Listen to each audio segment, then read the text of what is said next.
bonsoir à l'ensemble de nos téléauditeurs. Oui. Voilà, j'y arrive.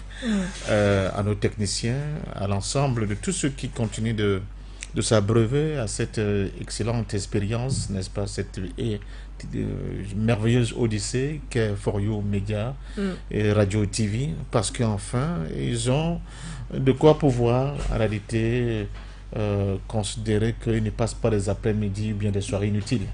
Avec votre compagnie, c'est vraiment du pur nectar dont ils se délectent à foison, et c'est quelque chose d'extraordinaire.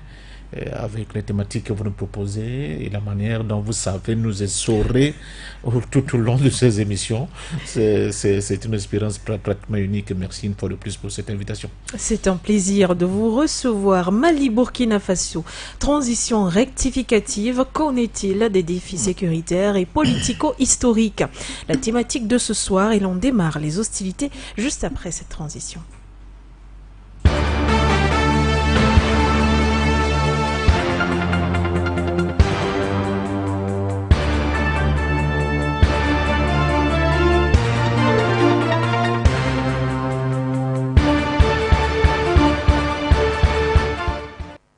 Merci à tous de nous regarder sur nos différentes plateformes internet For You Media Africa, Facebook et YouTube, ainsi que de nous écouter à travers la 96.3 FM For You Radio. Un plaisir renouvelé de vous retrouver.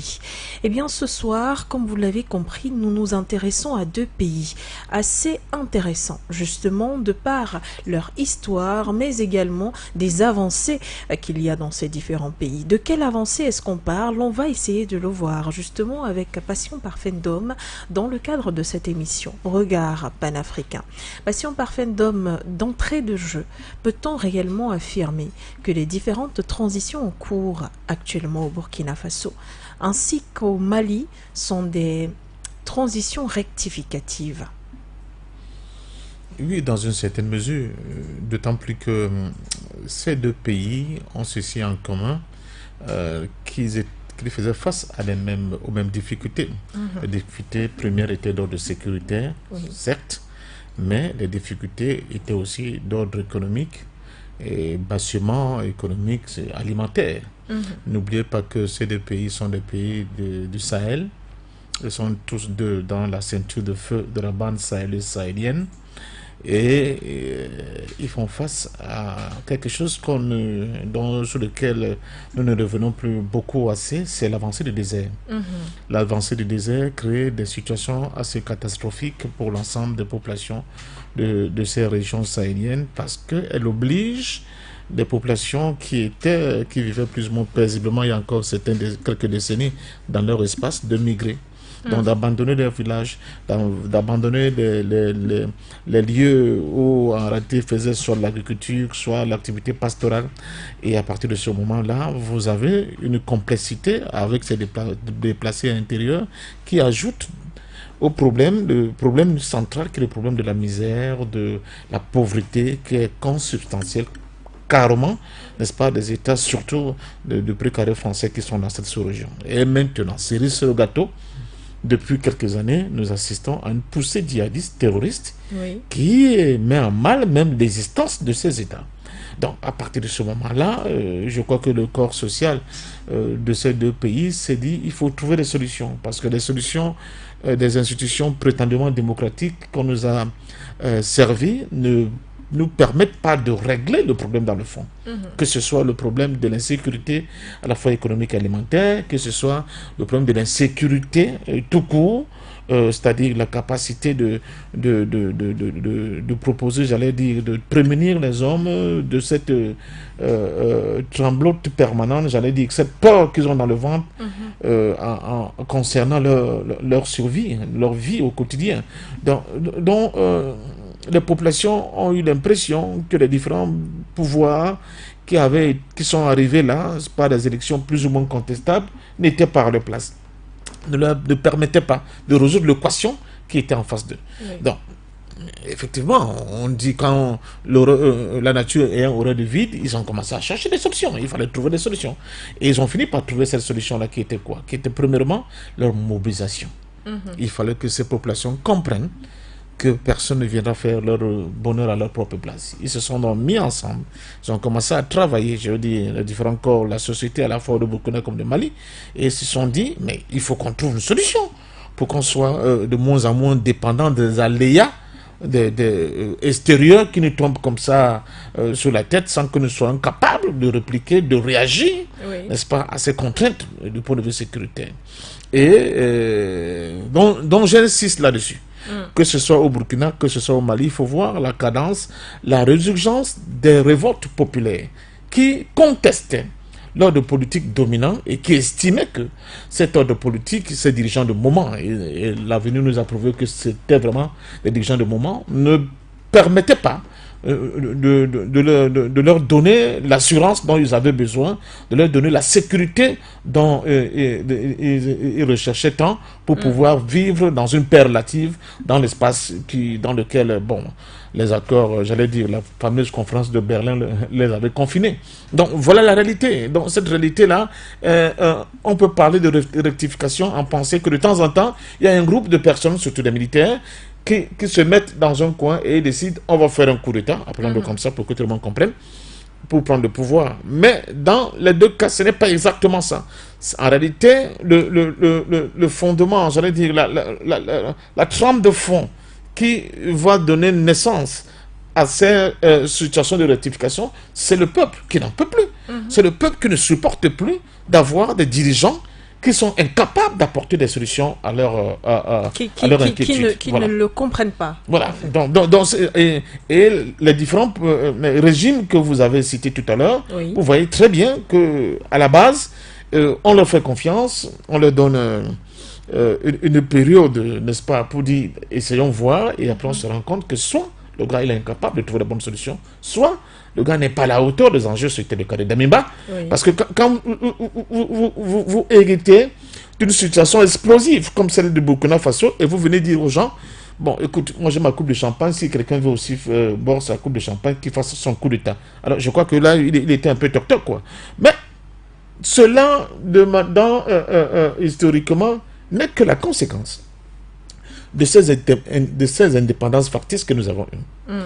La conséquence de cette collaboration qui n'a pas abouti à des lendemains qui chantent pour le peuple africain, la conséquence de l'absence de souveraineté dans la plupart de nos espaces. Cela ne concerne pas que le Mali et le Burkina.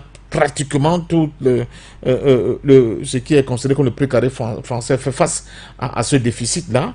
Et malheureusement pour eux, une fois de plus, ils étaient à un mauvais endroit, au mauvais moment, parce que ce moment-là coïncidait avec la volonté de certains prédicateurs wahhabites d'essayer de réinscrire ou bien d'inscrire une nouvelle pratique de l'islam, une pratique rigoriste, et qui arrêtait considérer que l'islam qui était pratiqué avant dans ces espaces-là, ces gens-là, c'était un islam de mécréants. Et avec une tendance à réécrire même les mœurs, n'est-ce pas, qui fondaient la pratique de l'islam. Et on l'a vu par exemple à Tombouctou, avec la destruction des monuments de Tombouctou, des monuments millénaires, et ça c'est des trucs, des choses qu'aucune conscience ne peut accepter. Alors, nos amis prétendument de l'Occident ont profité de cette situation, un, qu'ils ont entretenue, deux, qui ne trouvaient pas de solution avec les attelages politiques qui étaient au pouvoir, pour essayer de proposer prétendument leur solution, donc leur aide. C'est là qu'on voit les déploiements et des MINUSCA, des MINUSCI, des forces Barkhane, Takuba, des forces Sabre, etc., etc. Malheureusement, une fois de plus, on se rendait compte qu'il y avait des relations incestueuses entre ces forces qui étaient venues pour aider les pays et les peuples de ces régions à se débarrasser de cette hydre djihadiste et une volonté manifeste de faire de ces endroits des espèces de no man's land qui servaient plutôt à ces pays-là et à ces puissances de continuer à travailler à partir de ces espaces-là pour essaimer la théorie du chaos tout le long de la bande sahélo-sahélienne. Bon, donc je crois que historiquement pris et ramassé de manière succincte, voilà la réalité de ces régimes-là qui a finalement abouti, parce que, comme je l'ai dit, la nature ayant horreur de vide, et surtout que les peuples africains, contrairement à ce qu'on peut penser, on est plus dans les années 50, ont bien compris les enjeux. Et à partir de ce moment-là, ils se sont dit, bon, nous allons continuer à nous battre, mais en imposant, en donnant la possibilité aux militaires révolutionnaires ou bien progressistes qui sont justement dans le ventre du peuple, qui comprennent les souffrances du peuple, qui comprennent les cris du peuple, d'assumer cette transition. Oui. D'assumer cette transition, mais en droite ligne, n'est-ce pas, des différentes aspirations profondes de notre peuple. Je crois que c'est ça que nous assistons et que nous voyons aujourd'hui au niveau de ces deux États-là. Il faut rappeler également, lorsque vous parlez de cette hydre djihadiste ou alors terroriste du côté de ces deux pays-là, à plusieurs reprises, on a parlé, c'est vrai, de l'implication des pays occidentaux dans l'avancement ou alors l'armement même de cette hydre de ce côté-là. Mais maintenant, on a bien envie de se demander, que feront-ils ces différents présidents de transition de ce défi sécuritaire qui est justement de lutter non seulement contre les conflits intertribaux, interethniques, lutter également contre l'insécurité grandissante qui est bien sûr apportée par les terroristes. On a bien envie de se demander, est-ce que c'est pas ça la clé de cette transition? Non, vous constaterez avec moi que le charme, la beauté de ce nouvel attelage, c'est qu'en réalité, c'est le fruit même des revendications populaires. Ce ne sont pas des pouvoirs qui se sont imposés au peuple. Ce sont des pouvoirs que le peuple a imposés. Donc c'est différent, premièrement. Deuxièmement, la question tribale, des divisions ethniques qu'on agite souvent, ils ne sont que le fruit d'une construction néocoloniale qui avait pour l'un de ses axes majeurs de travail le fait qu'il fallait diviser pour mieux régner. Sinon, allons-y. On agite souvent la question Peul ou bien la question Touareg. On sait que de point de vue, j'allais dire même sociologique, ce sont des peuples nomades. Ce sont des peuples nomades, ce sont des peuples qui n'ont pas un ancrage définitif dans un lieu, dans un espace bien contigu. Ils se baladent. Prenons le cas des Peuls, par exemple. Les Peuls partent pratiquement de Fouta Djallon en Guinée jusqu'au niveau du Cameroun. Donc ce sont des peuples nomades qui se déplaçaient au gré de la recherche des pâturages. Donc c'est ça le problème. Donc ces peuples-là, ils se sentent africains partout où ils sont. Ils ne doivent pas faire l'objet d'une instrumentalisation quelconque, soutenant ou bien sous-entendant qu'ils seraient plus ou moins marginalisés dans leur propre pays. Parce qu'en réalité, on veut agiter justement le spectre de ces divisions-là, des peuples qui hier encore, on peut prendre par exemple le cas des Peulh de Dogon pour le Mali, qui vivaient en parfaite harmonie. Parce que les uns étaient des pasteurs nomades et d'autres étaient des agriculteurs et ils avaient des trocs sur le plan traditionnel, millénaire, qu'ils faisaient entre eux, des produits de leur dieu labeur qui s'échangeaient et des relations confraternelles qu'ils entretenaient. C'est avec comment dire ça, la période coloniale. C'est avec la période coloniale que les dominants de l'époque, ces forces extérieures, exogènes, se sont dit, si nous voulons être comme l'arbitre, si nous voulons jouer le rôle de juge, si nous voulons jouer le rôle de parrain, il faut diviser ces communautés. Et la meilleure manière de les diviser, c'est d'exacerber ce qu'on appelle les contradictions propres à chaque groupe ethnique. Vous ne pouvez pas trouver 2, 3, 4 groupes ethniques sans qu'il y ait des contradictions qui, n'est-ce pas, qui leur sont propres. Mais ces contradictions étaient, j'allais dire, domestiquées par la volonté de pouvoir vivre ensemble. Avec l'intrusion du colon dans cet espace, il a exacerbé ces contradictions et finalement ça a débouché malheureusement sur des situations dramatiques de violence, même dans certains cas qui étaient presque de la barbarie. Et finalement, il continue de broder là-dessus, il continue de mettre l'accent là-dessus pour ne pas donner à ces différents pays l'esprit et la volonté de construire de véritables nations.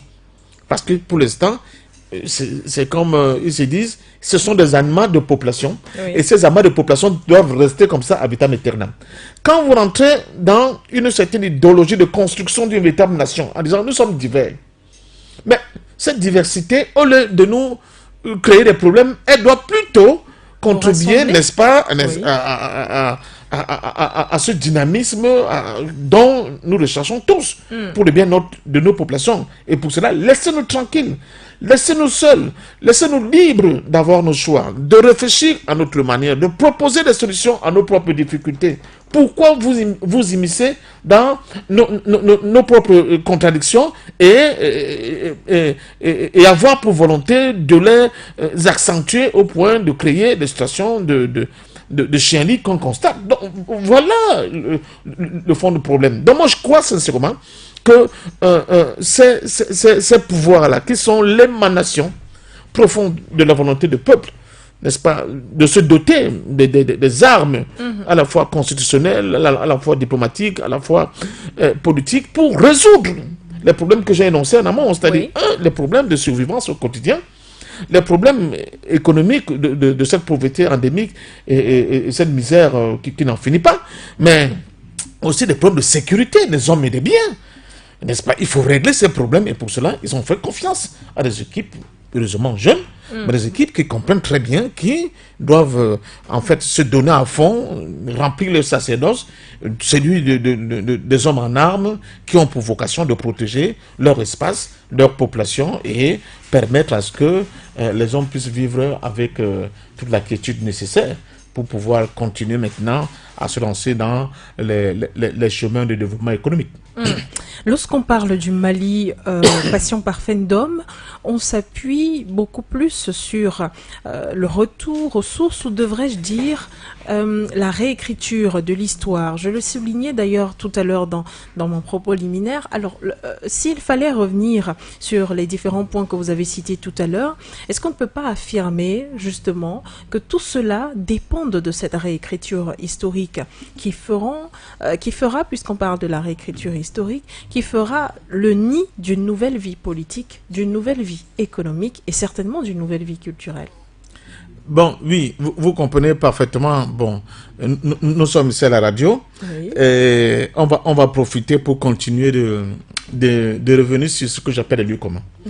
Parce que l'autre tendance aussi, c'est de donner l'impression, aux Africains que nous sommes à des situations nouvelles du point de vue historique, qu'il n'y a jamais eu des espaces d'histoire avant, que nous sommes nous sommes comme que l'histoire a commencé avec la colonisation. Voilà, Sarkozy disait que l'homme africain n'est pas entré dans l'histoire. Voilà, non, c'est faux.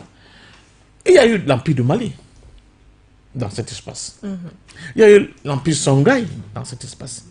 Il y a eu des empires de Ghana dans cet espace. Il y a eu beaucoup d'empires. Il y a eu le Grand Soudan dans cet espace. Donc, on ne peut pas dire que ces populations, dans l'antériorité de leur existence, n'avaient jamais eu à vivre ensemble, à commercer ensemble, à faire des trocs en commun, à avoir des liens, même sur le plan social, de mariage, en commun. C'est faux. Ils les avaient. Il y a eu deux grands moments qui ont tenté de perturber cette harmonie qui existait dans le cadre de ces empires. Quand on parle de Mansa ou bien de Kanka Moussa, vous voyez bien d'où ça vient. L'homme qui était, qu'on nous dit que ce fut l'homme le plus riche du monde. Deux grands moments. Le premier moment, c'est l'intrusion de l'islam dans cet espace. Oui. Parce que c'est... il faut qu'on le dise souvent à nos frères qui sont soit d'obédience islamique ou bien chrétienne, que ce sont des religions importées. Ce n'étaient pas des religions de nos aïeux. C'est-à-dire si on remonte à l'an, je ne sais pas quoi, 500, Après le Christ, il n'y avait pas d'islam dans ces régions. Ces régions sont même souvent des religions récentes, du point de vue, n'est-ce pas, de l'histoire de ce peuple. Mais patient Parfendom, est-ce que les populations le comprennent, justement? Puisque vous parlez de cela, justement, vous me tendez une perche. Lorsqu'on parle du Mali, rien qu'en évoquant cette question, il y a que le colonel Assimi Goïta a décidé, par exemple, de faire du Mali un pays totalement laïque, qui acceptera toutes les obédiences et toutes les religions. Mais déjà, on a vu quelques courroux se soulever. C'est qu'on comprend que non seulement, enfin, c'est qu'on peut se dire que la question de la religion est très instrumentalisée, mais que les peuples également sont très instrumentalisés. Oui, l'homme a des problèmes avec les changements. C'est pour ça que l'éducation est quelque chose de fondamental. Oui. Vous ne pouvez pas sortir un peuple de l'ignorance et de l'obscurantisme si vous ne commencez par la base. La base, c'est l'éducation. C'est l'éducation. Il faut éduquer nos peuples. Il faut les rendre un peu plus réceptifs à des contradictions qui les gênent. Oui. Parce que c'est pas facile. Quand vous avez votre arrière-grand-père, votre père, votre grand-père qui ont pratiqué une religion et vous ont expliqué que c'est la seule voie pour aller vers le Seigneur, venir aujourd'hui expliquer aux gens que le nom d'un homme a eu quelqu'un qui n'était pas chrétien, ça sonne faux. Or, c'est faux. Je suis héritier de quelqu'un qui ne savait pas ce que sont les régions ni musulmanes, ni chrétiennes, ni tout ce que vous voulez comme nouvelles régions, ni bouddhistes. Ils avaient leur propre culture, leur propre religion qui était, que vous appelez des régions animistes, acceptons même comme ça, mais qui était leur manière d'avoir leur rapport avec le Créateur. Bon, maintenant, je parlais des deux problématiques. La première, c'est l'intrusion de cette région qu'est l'islam. La deuxième, c'est l'intrusion des colons. Maintenant, qu'est-ce qu'on constate? On constate que dans ces espaces, si on regarde, et c'est même ça la question de Boko Haram avec le wahhabisme, c'est que même l'interprétation de l'acceptation de cette religion-là, elle est à géométrie variable. Certains estiment que l'islam qui est pratiqué dans ces régions n'est pas la bonne, n'est pas la vraie, et qu'elle demande encore à être plus corsée. C'est ça la question des djihadistes. Okay. C'est ça la question des djihadistes. Alors, d'autres estiment que ils ne peuvent pas abandonner des pratiques religieuses qui furent celles de leurs parents. Alors, celles de leurs parents, c'est quoi? C'est que contrairement à ce qu'on peut penser, dans cette région, l'islam s'est accommodé avec des pratiques anciennes de culte. C'est ça, par exemple, quand vous allez au Sénégal, vous voyez les Mourides, la confrérie des Mourides. Voilà. Vous allez même chez nous au Cameroun, vous avez le soufisme. C'est ça, vous comprenez. Donc, je pense sincèrement que nous sommes là face à une problématique éducative. Oui. Et cela prendra du temps. Si le colonel Assimi Goïta s'est résolu à prendre pour décision comme proposition au niveau de la constitution malienne que le Mali est un pays laïque, pourquoi? Il le dit parce qu'il sait pertinemment que dans la composition sociologique, n'est-ce pas, et anthropologique du Mali, il n'y a pas que des chrétiens musulmans. Pardon, excusez-moi, il n'y a pas que des musulmans, n'est-ce pas? Il n'y a pas que des musulmans. Il y a aussi des chrétiens, mais il y a aussi des animistes. Pire encore, beaucoup de gens ne le disent pas, mais de plus en plus dans nos sociétés, on constate qu'il y a même des gens qui sont des athées. Donc, vous ne pouvez pas construire quelque chose de viable et ne pas tenir compte de ces réalités. Ces réalités, elles sont là, elles existent. Il faut les mettre ensemble, les mettre en musique. Et pour les mettre en musique, il faut être capable de respecter les différences, les particularismes de chaque groupe. Et en leur disant, ces particularismes ne sont pas aussi importants que ce qui nous unit. Ce qui nous unit, c'est, bon, de toute façon, dans toutes les grandes religions du monde, qu'est-ce qu'on nous apprend? C'est l'amour du prochain. Oui. La religion arrêtée se limite dans son fondement à aimer son prochain. On ne peut pas construire un monde de rejet, un monde d'incapacité d'amour vis-à-vis du prochain. Si on le fait, que ce soit Mahomet, que ce soit Jésus, que ce soit Bouddha, tout ce que vous voulez, vous faites fausse route, vous n'êtes pas dans leur enseignement en profondeur. Donc c'est ça. Donc à partir de ce moment-là, il faut cultiver ce qu'on appelle la tolérance. Parce que ce qui est important, c'est l'homme burkinabé, c'est l'homme malien, c'est l'homme sahélien. Ce qui est important, ce n'est pas la manière dont l'homme sahélien a son approche de point de vue vis-à-vis de Dieu. Ce n'est pas ça le problème. Le problème, c'est, bon, excusez-moi pour ceux qui ne sont pas chrétiens et qui ne lisent pas beaucoup la Bible, moi je la lis de temps en temps, mais le bon samaritain, vous vous souvenez? Mais le gars était couché là. le pauvre blessé. Il y a beaucoup qui l'ont traversé, hein, et qui prétendaient qu'ils sont de ceci, de cela, des grands prêtres et consorts. Et c'est le Samaritain qui est considéré dans la région judaïque comme, comment on dit ça, des impies. C'est lui qui vient au secours de l'homme qui fut agressé. Donc, par cet exemple, qu'est-ce qu'on t'a démontré? Que ce qui est important, c'est l'amour. C'est l'amour qui est le socle de toutes les religions. Vous ne pouvez pas... Faites 1 milliard de prières par jour. Si vous n'aimez pas votre prochain, ça ne sert à rien. Mais son prochain, c'est quoi? C'est de le mettre à l'abri de quoi? De la misère. Oui. C'est le mettre à l'abri de l'insécurité. C'est le mettre à l'abri, n'est-ce pas, d'un toit décent. C'est le mettre à l'abri d'être dans des espaces où il n'y a plus d'eau, où le désert avance, où on n'a plus la possibilité de cultiver sa terre, de lui donner sa dignité. C'est ça, aimer son prochain. Et c'est ça, le rôle central que les différents régimes, excusez-moi, pouvoirs, aujourd'hui, dans cette zone-là, doivent s'atteler à construire. Ce n'est pas facile.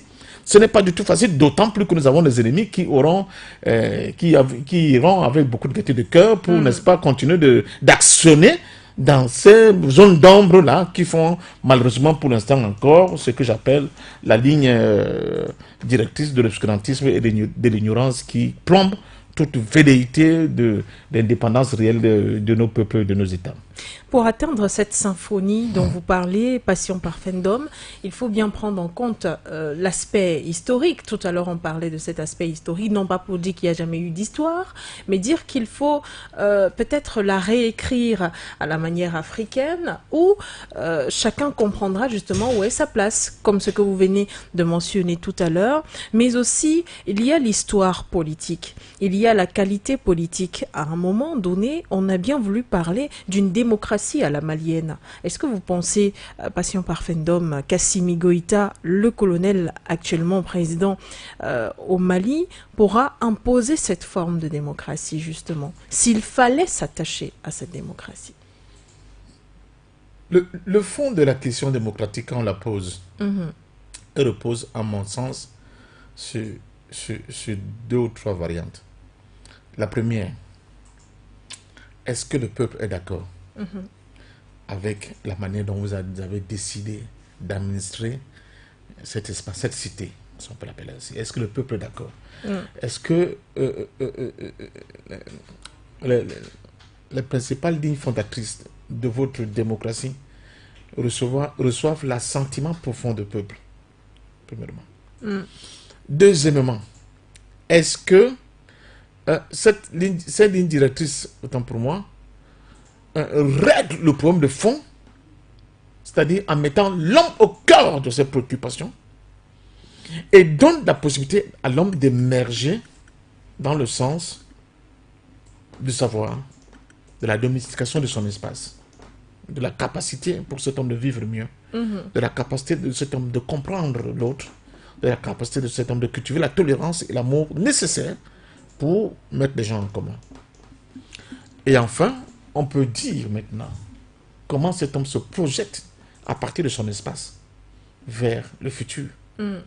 Et ça, c'est consubstantiel des cultures fondamentales de chaque groupe. Il y a des gens qui ont galvaudé complètement l'essence même humaine. Oui. Et ils veulent imposer ces valeurs aux autres. C'est là qu'il y a choc. Quand on parle de choc de civilisation, c'est vraiment là le choc de civilisation. Mais, je prends 2 ou 3 cas. Le premier cas, c'est la Libye. Vous savez qu'en Libye, avant, il y a un roi qu'on appelle le roi Idriss. On sait très bien d'où viennent les rois. D'autres gens nous disent qu'il vient du ciel. Moi, j'en doute fort. Mais le roi Idriss, c'était quoi? C'était un vieux monarque qui s'en foutait, qui allait de temps en temps en Corse ou bien en Italie, s'encanailler avec des jeunes filles et son et la Libye, son peuple, croupissait dans une misère indescriptible. Et là, les jeunes officiers de Muammar Kadhafi font l'analyse de la situation. Ils disent, on ne peut pas continuer comme ça. Il faut faire quelque chose. Ils font donc ce coup d'État. Et après ce coup d'État, ils se lancent dans un projet, dans un programme de réforme en profondeur structurelle pour donner un logement à chaque Libyen, donner la possibilité à ce Libyen-là de se former gratuitement, de se soigner gratuitement, de les infrastructures qui lui simplifient la vie, Oui. parce qu'il faut parler terre à terre, etc., etc. Et les Libyens, du jour au lendemain, ont fait de régime du roi Idriss vraiment un cauchemar qu'il fallait rapidement mettre en parenthèse, et se sont lancés dans ce que nous-mêmes nous avons vécu, avant que, qu'on vienne détruire tout ça avec les puissances occidentales. Oui. C'est le premier exemple que je prends. Le deuxième exemple que je peux prendre, qui est aussi lointain, mais pas si lointain que ça, c'est ce qui s'est passé au Ghana. Au Ghana aussi, nous avons une prétendue démocratie avec des urnes, et tout, Oui. après le renversement de Kwame Nkrumah, tous les petits brigands qui sont succédés là, et qui ont créé une situation de corruption hors norme au Ghana. Et on parle de corruption au Cameroun, nous sommes encore à la cour de récréation des enfants de la maternelle. La corruption au Ghana va atteindre des proportions incroyables. Et là encore, quelques jeunes officiers, dont les officiers de l'armée de l'air, parmi lesquels il y a donc Jerry Jones Rawlings, qui vont à l'intérieur du pays de temps en temps pour faire des vols d'exercice. Et ils touchent du doigt la misère profonde du peuple ghanéen. Et ils comparent cette misère profonde du peuple ghanéen de l'Interland par rapport à la vie de cocaïne que vivent les gens à Accra. Ceux qui sont au pouvoir, ceux qui sont dans les affaires, les copains et les coquins qui profitent de leur position pour pouvoir se mettre plein de poches, vivre avec leur famille et tout les lucres que vous pouvez imaginer. Ils décident eux aussi de mettre un terme à cela. C'est le coup d'État de Jerry Jones Rawlings. Et quand il fait ce coup d'État, il décide d'un certain nombre de réformes. Au point où, jusqu'à un passé récent, la question de la corruption était ramenée à sa portion congrue au Ghana. Bon, les différentes démocraties, et ça, je crois que c'est Rawlings l'a déploré avant sa mort. Bon, on dit qu'on a beau chasser le naturel, il revient au galop. Bon, mais c'est une construction, c'est un combat. Oui. C'est un combat. Comme disait Saint-Exupéry, ceux qui vivent sans ce qui luttent, c'est un combat du quotidien. Il ne faut jamais dire que c'est acquis, qu'on va aller dormir sur nos lauriers. Non, chaque jour qui passe, il faut être vigilant. Il faut être debout, il faut être, comment on dit ça, une vigie permanente pour qu'on ne sombre plus dans les affres de ce comportement, de cette culture qui a avili l'homme. Donc c'est ça le problème aujourd'hui. Le problème qu'on a avec ces pouvoirs-là, c'est qu'en réalité, ils sont dans une phase de construction de quelque chose. De construction d'une utopie, si vous voulez que j'appelle comme ça. C'est une utopie en réalité. Le bien-être pour le pays africain, que nous sommes, c'est vraiment une utopie. Mais j'aime dire aux gens, les utopies d'hier sont les réalités d'aujourd'hui. Donc il faut y croire. Il faut y croire d'autant plus que dans d'autres espaces, hors de l'espace africain, les gens y ont cru et ils sont arrivés à des situations très enviables. Je vous rappelle que le pays qu'on appelait la Chine avant la grande révolution de Mao, il y a des gens qui mouraient de famine en Chine. Oui. Les gens ne peuvent pas s'y imaginer aujourd'hui. La famine avait frappé la Chine, ça a créé des millions de morts. Et l'une des premières promesses, ou bien des grandes promesses de Mao pendant la longue marche, c'était de dire aux Chinois, je vous promets que chaque Chinois aura droit à un bol de riz. C'était totalement révolutionnaire. Du point de vue d'une proposition révolutionnaire qu'on faisait à un pays qui était dans le chaos total. Donc, les Africains doivent s'inspirer de leur propre expérience avec nos anciens empires. Mais ils doivent aussi s'inspirer de l'expérience d'autres peuples avant eux qui ont réussi à surmonter les obstacles non moins difficiles, mais qui sont aujourd'hui des références sur le plan mondial. De la Chine qui est partie d'un pays où les gens mouraient de famine, à un pays qui est devenu le leader mondial sur le plan économique, vous voyez le chemin qui a été parcouru. Si les Chinois ont pu le faire, alors pourquoi pas nous? Nous qui sommes l'homme premier, nous dont les ancêtres ont bâti des pyramides, ont créé la science, ont créé la culture, ont créé des tas de choses. Si nous sommes vraiment les héritiers de ces gens-là, cela veut dire que nous devons créer des ressorts, produire des ressorts pour nous permettre de sortir de cette gadoue dans laquelle nous batifolons depuis très longtemps, surtout depuis d'un siècle d'esclavage, de colonisation, et qui n'en finit pas. Merci, Passion Parfendom. Nous allons peut-être aborder la question aujourd'hui un tout petit peu économique du côté du Mali, où les institutions financières mondiales, par exemple, estiment que le pays est en pleine résilience, c'est-à-dire qu'il survit, il surmonte et puis il supporte les difficultés. On va parler des sanctions, on va parler des difficultés même sécuritaires et puis politiques également, parce que tous ces dérapages politiques, évidemment que ça crée des creux au milieu des caisses maliennes. Devant ce défi également, parce que dans l'historico-politique, on peut également inclure l'économie, justement. Et peut-être se demander si cette économie assez forte, et cette fois-ci pas résiliente du tout, je parle bien d'une économie forte, résistante et puis imposante en Afrique et dans le monde, passera-t-elle par une politique bien ancrée, une politique bien différente? J'aimerais qu'ensemble on essaye de comprendre, parce qu'on va peut-être affirmer ou infirmer, si cette transition malienne d'Assimi Goïta est bien rectificative, alors l'aspect économique y passera. Évidemment. On dit qu'on ne met pas du vin neuf dans les vieilles outres. Oui. Ça va de soi qu'il faudra un certain nombre de changements de paradigme, dont le paradigme économique, si vraiment le Mali veut être en cohérence avec son rêve.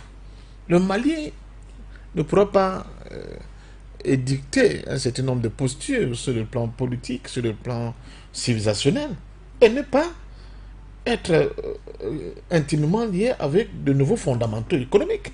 C'est impossible. Elle ne va pas décoller. Et ça signifie quoi? Ça veut dire qu'il faudrait opérer des formes de césure, de rupture radicale avec l'ordre économique ancien. Qui est quoi? Qui est le fait que le Mali, comme la plupart des pays francophones, avait une économie extravertie.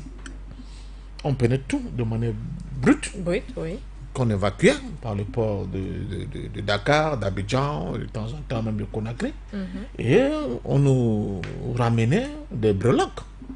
C'est tout. Il faut que le Mali s'inscrive parce qu'il est dans un espace extrêmement riche, doté d'un sous-sol immensément riche. Je peux parler de l'or, vous avez vu la production de l'or au Mali qui a explosé. Donc, il faut que le Mali soit capable de commencer à envisager au moins des premières transformations localement. Et pour cela, il faut évidemment trouver des sources de financement. Est-ce qu'on va commencer à adosser nos politiques sur le fait qu'il y a un gendarme qu'on appelle le Fonds monétaire international de la Banque mondiale qui doit tout valider avant de faire un pas? C'est une question. Est-ce qu'on doit adosser notre politique sur le fait que les principaux robinets financiers internationaux vont nous exiger de montrer patte blanche par rapport n'est-ce pas, aux agrégats économiques qui doivent être en équilibre, considérant la différente structuration de notre monnaie qui est le franc CFA. Vous voyez? C'est-à-dire une monnaie arrimée à l'euro, qui est rigide, qui ne connaît pas de fluctuation, etc., avec cette caisse qui est dans le trésor français, où la moitié de tout ce que nous avons comme avoir doit être logé, des choses comme ça. Vous voyez, le Mali est obligé d'opérer des césures nettes par rapport à l'ordre ancien si elle veut décoller. Mais d'autant plus que dans l'histoire, justement, quand on parle de Kanka Moussa comme l'homme le plus riche du monde, pourquoi? Mais c'est parce que c'était des politiques qui étaient faites par les Maliens pour les Maliens et eux-mêmes. C'est eux qui leur ont donné cet âge d'or de la prospérité qu'ils avaient. On peut reconduire, on peut reconstruire ce schéma-là avec, évidemment, les données modernes, des exigences économiques modernes. Les autres peuples du monde sont en train de le faire. Je dis que nous ne sommes pas dans une... nous n'évoluons pas es nihilo. Nous sommes dans un monde réel qui nous montre des exemples au quotidien, n'est-ce pas, de la création de ce nouveau paradigme. Aujourd'hui, on vous dit, par exemple, que la Russie et la Chine ont décidé que tous leurs échanges économiques et commerciaux ne se feront plus en dollars. On vous explique, par exemple, que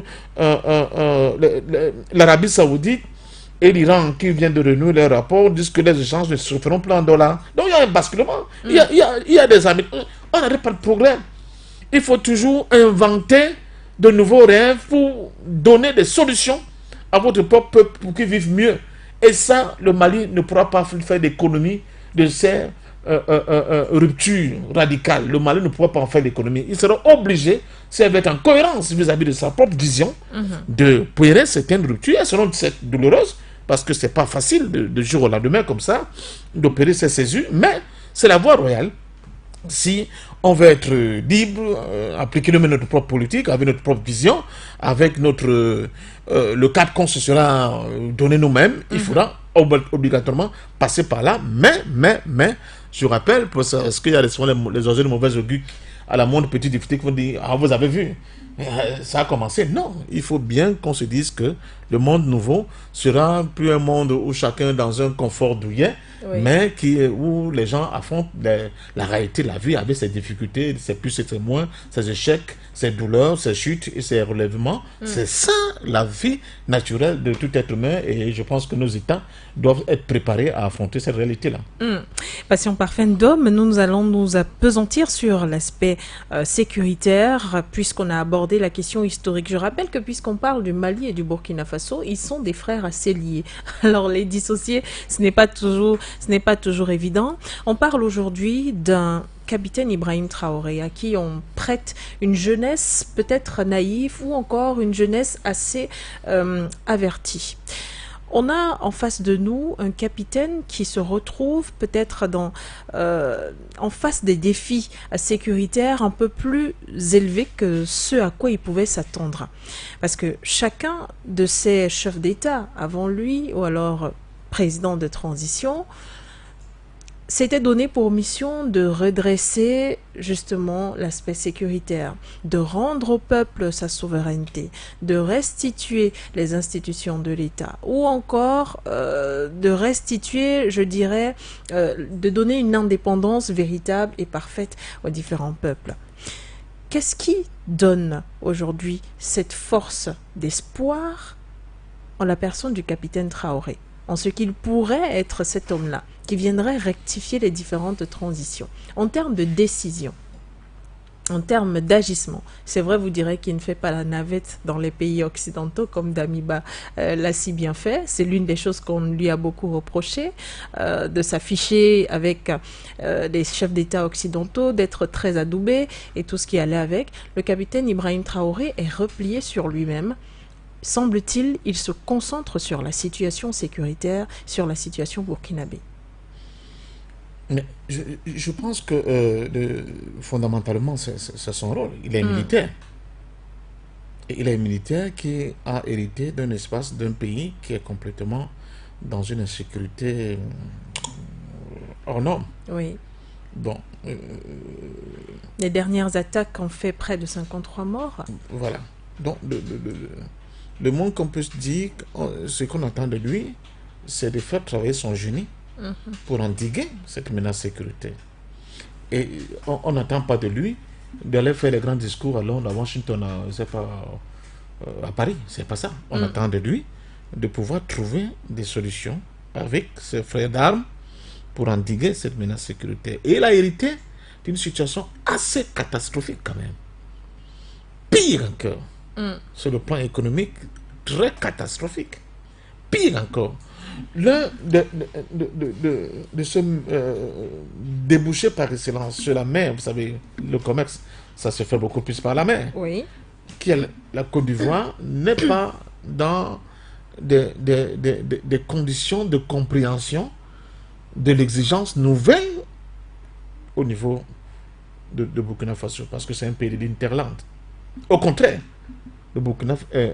la Côte d'Ivoire, le pouvoir ivoirien actuel, freine des quatre, n'est-ce pas, de quatre fers pour ne pas permettre justement l'émergence d'une responsabilité assumée par les militaires burkinabés aujourd'hui. Non, il n'a pas beaucoup de choix.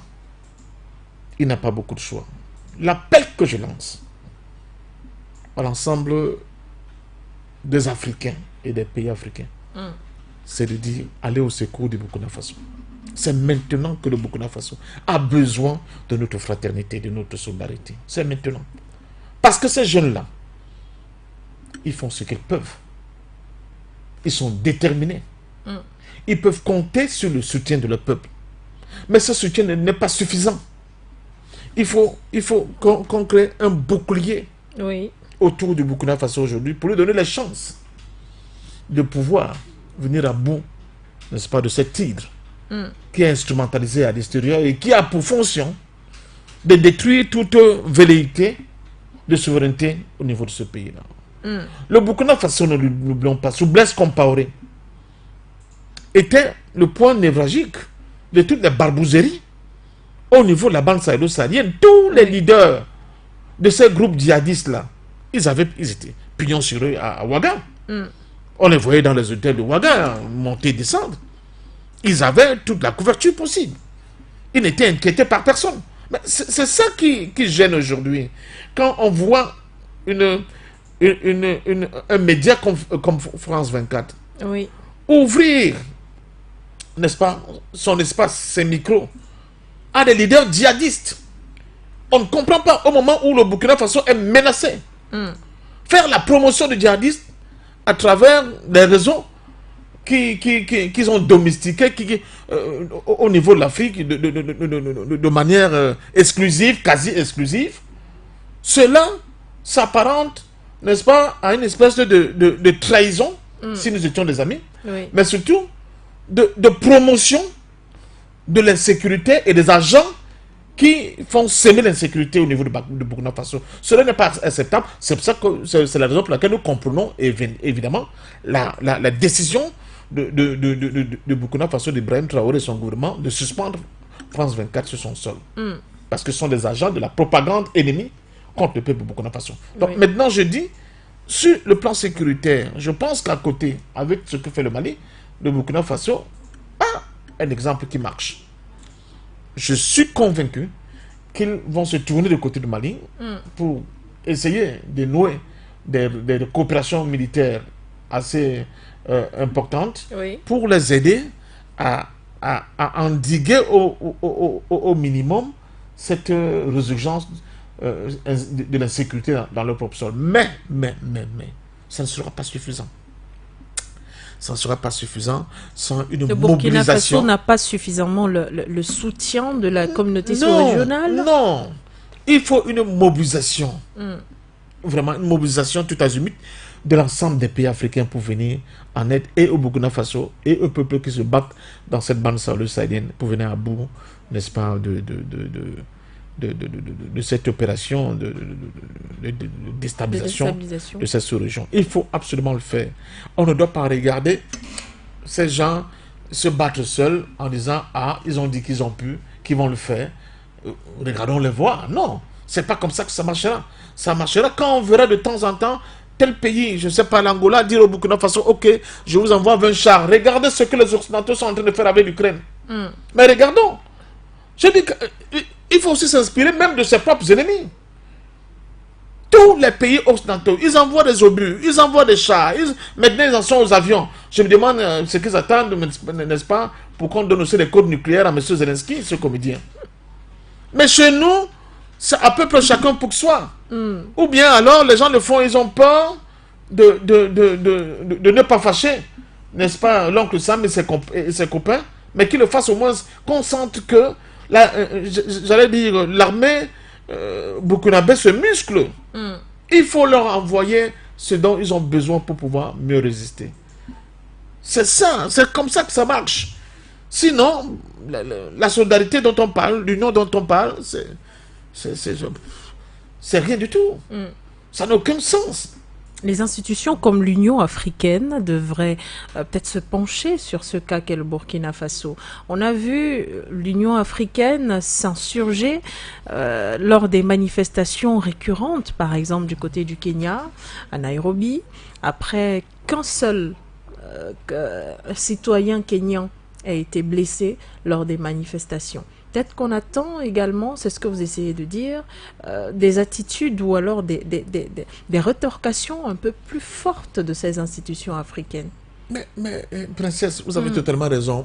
Moi, je ne comprends pas souvent, je ne comprends pas vraiment nos institutions, nos dirigeants, etc. Mais regardez l'Union européenne, je reviens sur l'Union européenne. Même financièrement. Ils portent l'Ukraine, le régime du comédien nazi Zelensky à bout de bras. Ce sont des milliers de milliards qui affluent en Ukraine. Économiquement, on voit. Là, ils ont levé les frais de douane, c'est un certain nombre de produits ukrainiens. Militairement, ils sont en poste. Ils sont là, ils tiennent à bout de bras. Mais l'Union africaine fait quoi? L'Union africaine devait faire des levées de fonds pour venir en aide au Mali, au Burkina Faso. L'Union africaine devait le faire.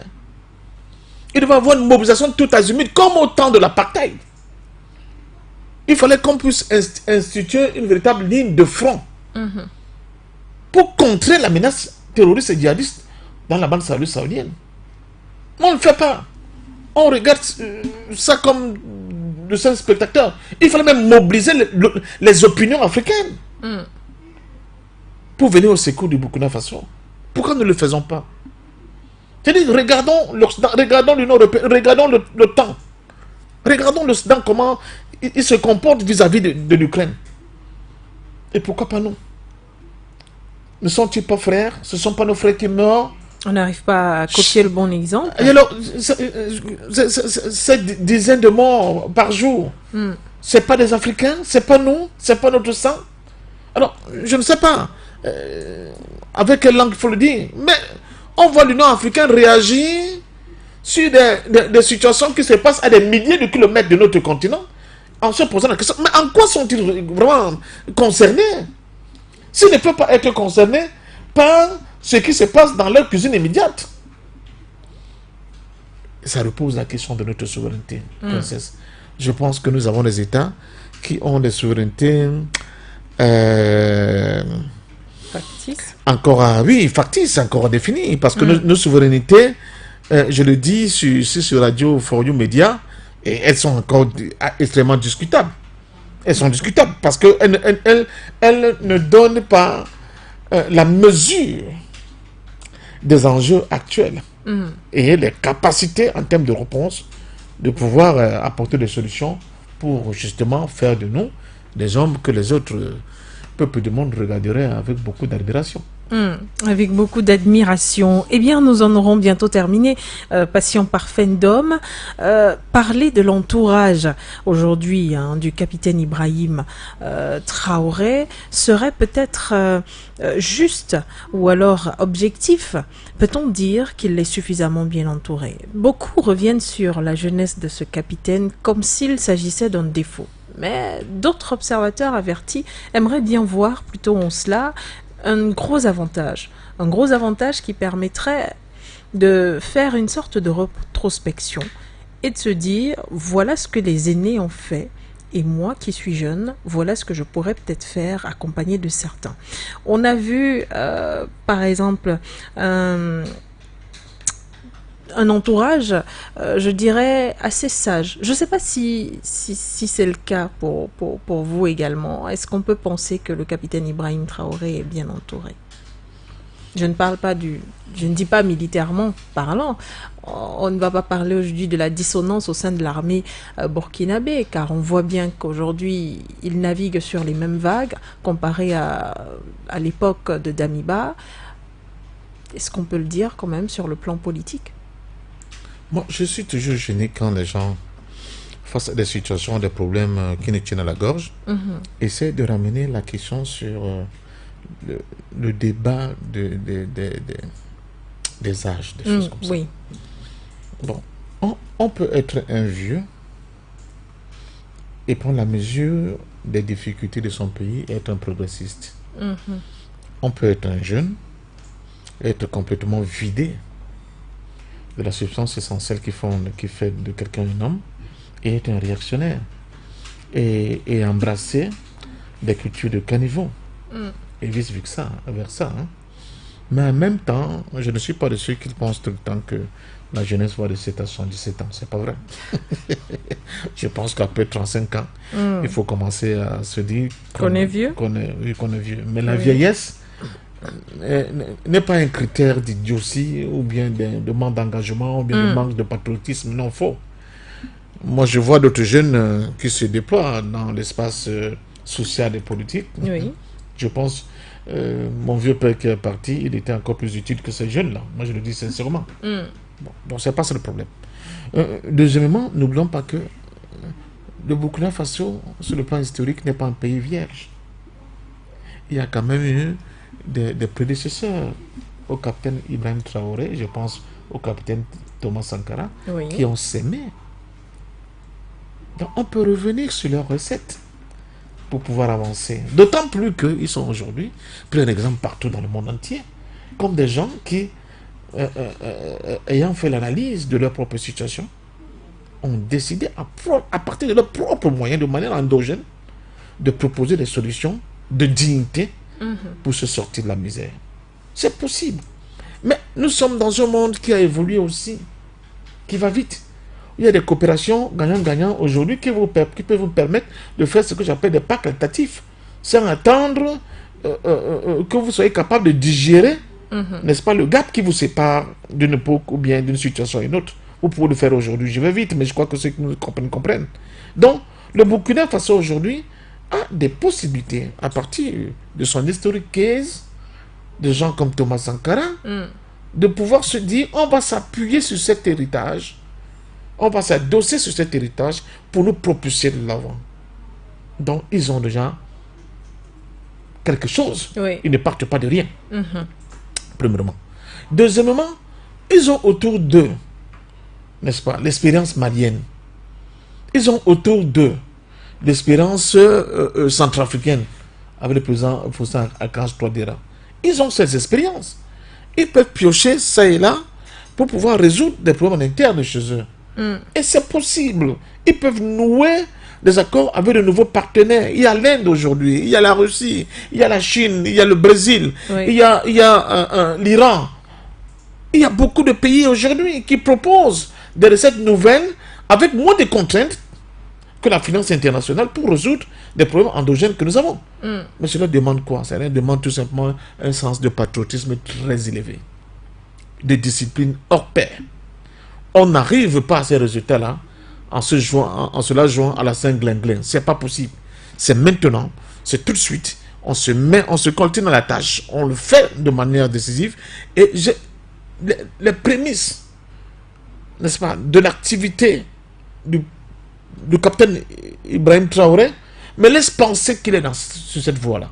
Quand vous voyez un chef d'État qui est arrivé, les capitaines, il ne se bombarde pas général parce que d'autres l'ont fait, Oui. qui, se dit, je ne veux pas qu'on augmente mon salaire, je reste avec un salaire de capitaine, qui ne rechigne pas d'aller au front pour voir une neutralité, mais qui essaie de créer une condition d'un seul corps avec l'ensemble de son armée en leur disant, les gars, il s'agit de notre pays, notre génération a vocation à sauver ce pays-là.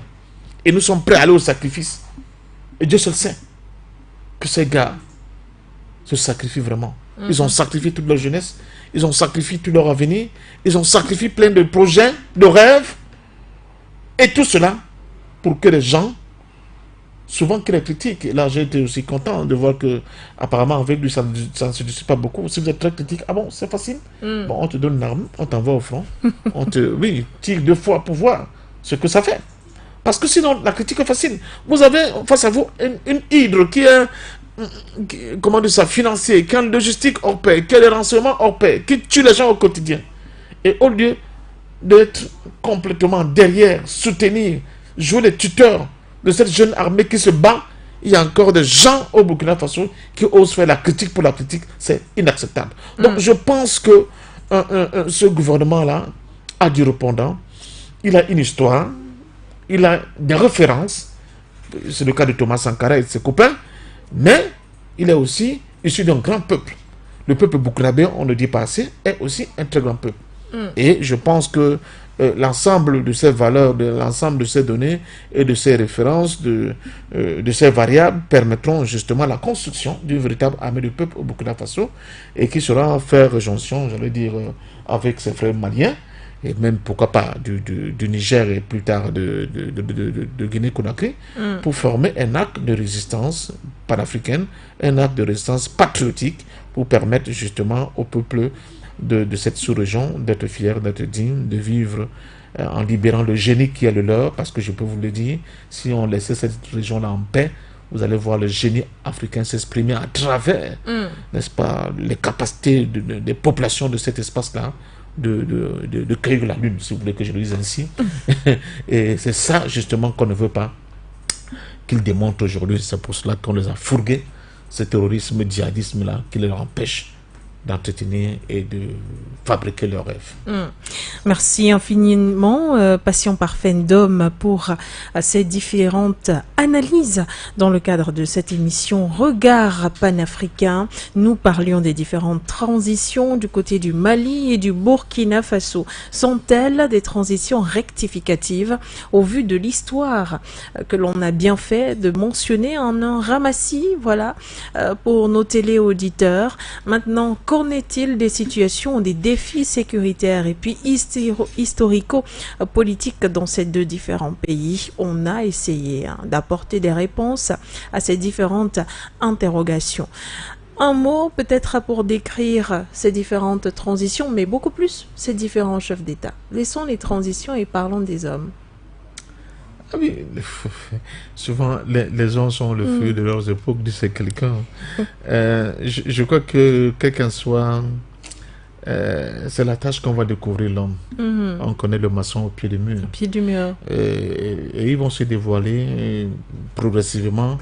Ils vont faire jouer leur génie. Ils vont, n'est-ce pas, mettre en avant le génie qui est le leur. Et je pense que le plus grand de ces génies serait leur capacité à mettre ensemble les divergences, j'allais dire, Oui. les disparates que nous constituons en termes d'êtres humains pour fonder une véritable armée d'hommes, de valeurs capables de résoudre ces questions-là. Donc je leur fais confiance. Moi, ils ont totalement ma confiance au vu de ce qu'ils ont eu à produire dans le laps de temps réduit depuis qu'ils ont accédé au pouvoir. Et je les attends sur un chantier. Et moi, je pense que c'est ce chantier-là qui est crucial. C'est le chantier de l'unité politique. Il faut absolument que le Burkina Faso, le Niger, le Mali, la Guinée dégagent, n'est-ce pas, des voies, des solutions, Oui. posent des jalons de l'unité politique de cette sous-région, parce que c'est elle et elle seule qui sera une réponse valable aux incertitudes, mais surtout aux menaces sécuritaires qu'ils sont en train de traverser aujourd'hui. Quand je parle de menaces sécuritaires, elle n'est pas que physique, elle est aussi économique, elle est aussi culturelle, elle est aussi civilisationnelle. Oui. Et j'estime et je souhaite, mon vœu, c'est qu'il soit à la hauteur de ces enjeux. Comme disait Frantz Fanon, chaque génération, en toute relative opacité, doit découvrir sa mission, la remplir ou la trahir. Et c'est sur ces mots que l'on achève cette émission pendant que le Burkina Faso, les peuples burkinabés et maliens espèrent contre toute espérance dans ces différents pays pour voir la maturité politique, l'avancée, le développement, la souveraineté, surtout l'indépendance notoire ou alors véritable. Merci à tous de nous avoir regardés sur nos différentes plateformes For You Media Africa, de nous avoir écoutés sur la 96.3 FM. For You Radio. Vous nous recevrez également sur vos antennes télé, bien sûr lors de la retransmission. Ce fut un plaisir de vous servir. Passion Parfaine d'Homme, rendez-vous la semaine prochaine. Merci. Et bon début de week-end pour vous. Merci infiniment et à ceux qui nous écoutent et nous regardent. Permettez-moi de dire au revoir ce soir du côté de Ouagadougou.